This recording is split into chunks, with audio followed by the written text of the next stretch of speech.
My heart had always been their beacon, shining through every storm, guiding them home, until they snuffed it out. My name's Martin, and this is the story of how I walked away from the ashes of what used to be my family. I was stretched out on my worn-out couch in my small Philadelphia apartment, the kind of place that constantly smelled like old coffee and forgotten dreams. Outside, the city hummed, sirens wailing, vendors shouting, life marching forward. But inside? Just me, bathed in the dim light of my phone, a cop show muttering in the background. Then it buzzed, sharp and sudden, like a needle prick. A notification lit up the screen. It was from the family group chat.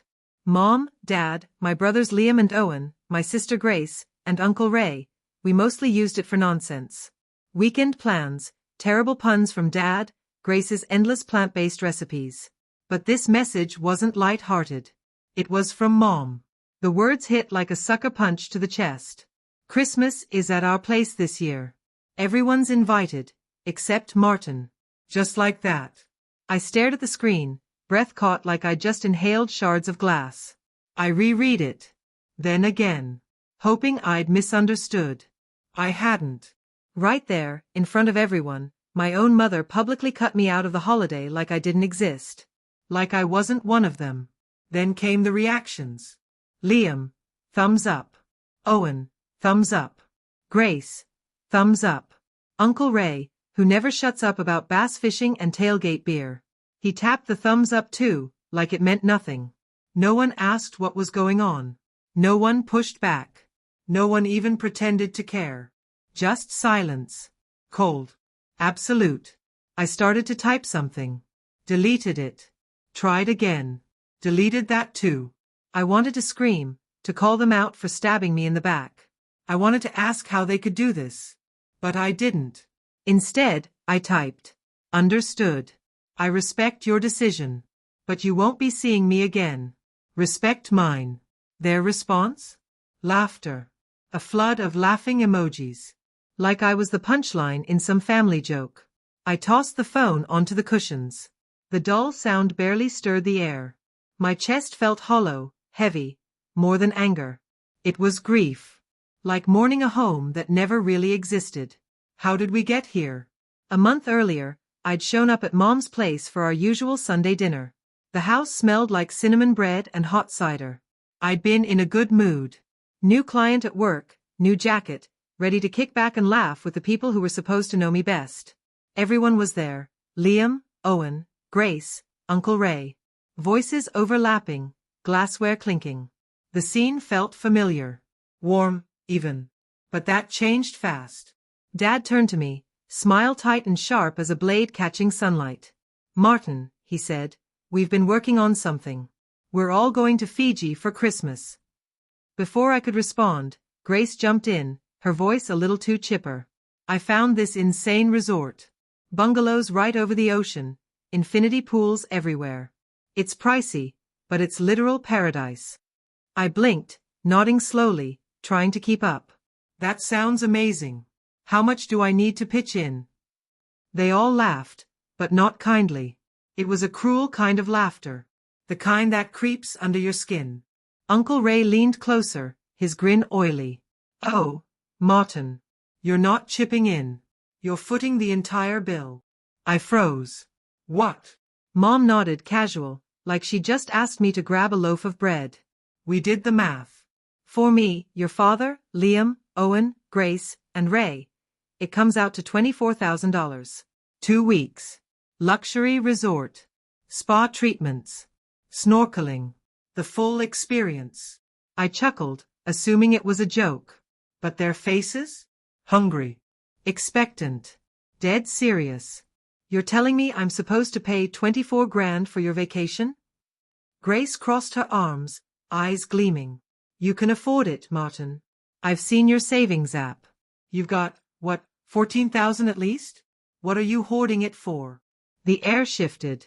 I felt like the floor had tilted beneath me. They were carving up my future like they had a right to it, planning this sun-drenched escape while I sat there, apparently just the wallet. I stood.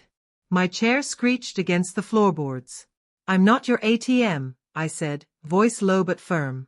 And I'm not financing your fantasy getaway. The atmosphere turned icy, like someone had cracked open a freezer. My father's voice dropped to a quiet, cutting tone. Martin, you're putting yourself before your family. I didn't hesitate. Family doesn't bleed you dry and call it love. Nobody said another word. Dinner ended in thick, suffocating silence. I walked out alone, the night air biting at my face on the way to my car. That was 4 weeks ago. Since then, nothing. No texts. No calls. Just silence where my family used to be. 4 years, I'd been the one holding everything together. Liam's overdue phone bills, Owen's gym fees, emergency repairs for Mom and Dad's house. I covered them all. Thought it meant I belonged. Thought that's what love looked like. But staring at those laughing emojis in the group chat that night, the truth finally hit me like a train. I wasn't a brother. I wasn't a son. I was just their personal ATM. 3 months before that night, my boss, Claire, had called me into her office. Her tone was warm but direct. I'm opening a branch in Austin, she said. I want you running it. Regional director. Big raise. Total control. A new beginning. And what did I say? I can't leave my family, I replied like a fool. They need me. Need me? They needed my income. My stability. Not me. So that night, after the sting of those laughing reactions had faded into anger, I picked up my phone and called Claire. It was late, but she answered. The Austin position, I said, steady and calm. Is it still open? Martin, she replied without hesitation. We haven't filled it. Do you want it? Yes, I said. When can I start? 2 months later, I was gone. I sold the apartment. Packed everything, lamps, dishes, memories, into a U-Haul and drove away from Philadelphia without a single goodbye. No calls to Mom. No texts to Dad. No explanations to Liam, Owen, or Grace. I started over in Austin, where the air carried a wild, dusty freedom and the sky stretched wide. My new office overlooked the Colorado River, and for the first time in years, I felt like I could breathe again. I hired my own team. Found a small house with a porch that begged for sunrise coffee and quiet evenings. Life was mine again. But I wasn't done.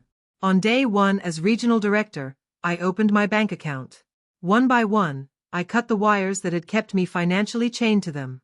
I canceled the auto payments, Mom and Dad's utilities, Liam's phone service, Owen's gym, Grace's shopping splurges. Every click felt like a slammed door. Every cancellation lifted a weight from my shoulders. A week later, my phone exploded with notifications. Missed calls. Voicemails. Text after text. Mom sounded panicked. Martin, the electric company's threatening to shut us off. Liam? Dude, my phone's been cut. What gives? Grace's message was sharp, almost accusing. My card got declined. What's your problem, Martin? I didn't reply. I let the silence hang. They weren't missing me. They were missing the money. And then came the moment that shattered the last bit of me I hadn't already buried. A letter arrived. Handwritten. From Grace. Real paper. A real envelope. I almost tossed it in the trash, but the first line caught me. Martin, we're truly sorry. My heart raced. I kept reading. We were wrong. About Fiji, about Christmas, about everything. We were selfish. We don't want your money. We want our brother back. Please call us. I read it 4 times, my hands trembling. Part of me, deep down, wanted to believe it. Wanted to think they'd finally understood. That maybe, just maybe, they'd changed. And then I got to the last line. Dad's in the hospital. We can't cover the bills without you. There it was. The real reason. Not love. Not regret. Just another plea for financial rescue. I walked out back and held the letter over the grill. Watched as fire curled around their words, turning their apology to ash. Then I changed my phone number. Blocked their emails. Shut the final door. Now I'm here in Austin.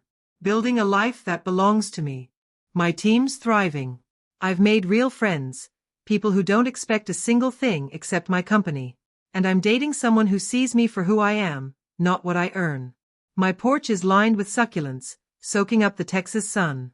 I'm still figuring out how to grill without charring everything, But the mess is mine, and so is the joy.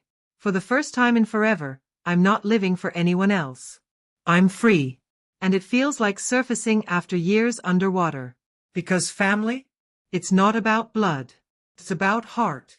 So let me ask you, have you ever had to burn a bridge just to save yourself? Drop a comment. I'm listening. Thanks for watching. Bye Betrayed.